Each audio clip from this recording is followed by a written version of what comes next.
Assalamualaikum warahmatullahi wabarakatuh. Hai semuanya, kenalin aku Naila Izzatun Fatona, mahasiswa S1 Program Studi Pendidikan Agama Islam, Fakultas Ilmu Tarbiyah dan Keguruan, UIN Raden Fatah Palembang.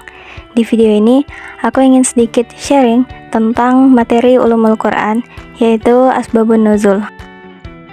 Seperti yang kita semua tahu bahwa Al-Quran adalah wahyu Allah atau kalam Allah yang berfungsi sebagai pedoman hidup bagi umat Islam, yang dalam proses turunnya diturunkan secara berangsur-angsur.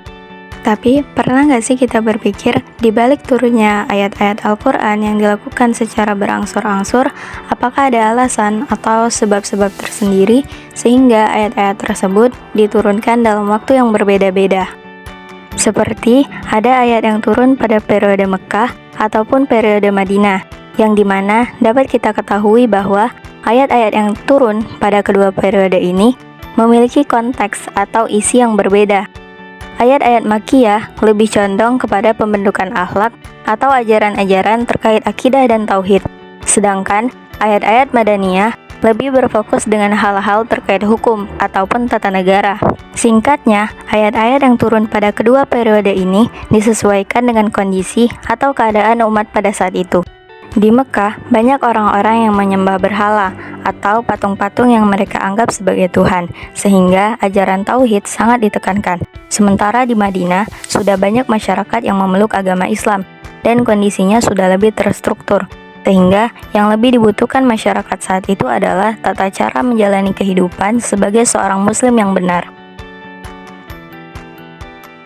Artinya, ayat-ayat tersebut memiliki alasan atau sebab-sebab tersendiri mengapa akhirnya diturunkan.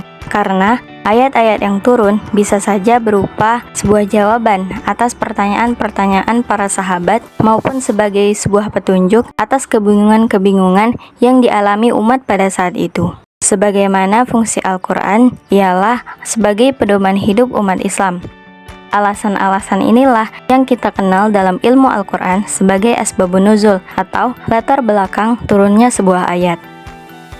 Lalu, gimana sih agar kita bisa mengetahui Asbabun Nuzul suatu ayat?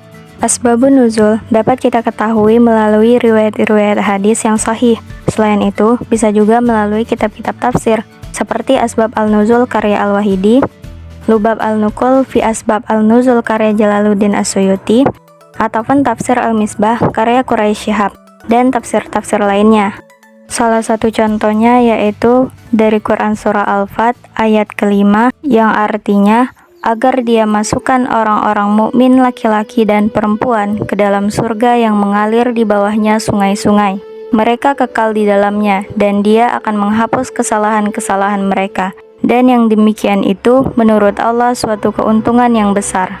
Asbabun Nuzul dari ayat kelima ini yaitu ketika kembali dari Hudaybiyah, Rasulullah membacakan Quran Surah Al-Fat ayat kedua yang artinya agar Allah memberikan ampunan kepadamu Muhammad atas dosamu yang lalu dan yang akan datang, serta menyempurnakan nikmatnya atasmu dan menunjukimu ke jalan yang lurus. Beliau pun menyebut ayat itu lebih beliau cintai daripada segala yang ada di atas bumi.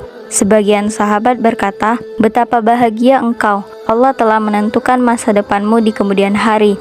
Lalu, bagaimana dengan nasib kami? Kemudian, turunlah ayat ini. Hadis riwayat Bukhari dan Muslim.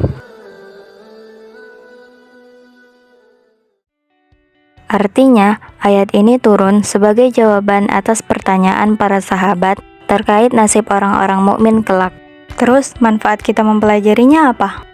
Dengan mengetahui Asbabun Nuzul atau latar belakang turunnya suatu ayat, kita bisa lebih mudah memahami makna yang terkandung di dalamnya. Hal ini juga dapat menghindari kita dari penafsiran yang keliru, terutama pada ayat-ayat dalam konteks situasi sosial dan budaya yang mungkin berbeda dari zaman turunnya wahyu. Selain itu, pengetahuan tentang Asbabun Nuzul memberikan panduan dalam menerapkan ajaran Al-Quran secara lebih relevan dengan kondisi yang ada di masa sekarang. Sama seperti mempelajari Asbabun Nuzul yang banyak manfaatnya, semoga video ini bisa bermanfaat untuk kita semua. Unzur maqalah wala tanzur man qala. Barakallahu fikum. Wassalamualaikum warahmatullahi wabarakatuh. Bye.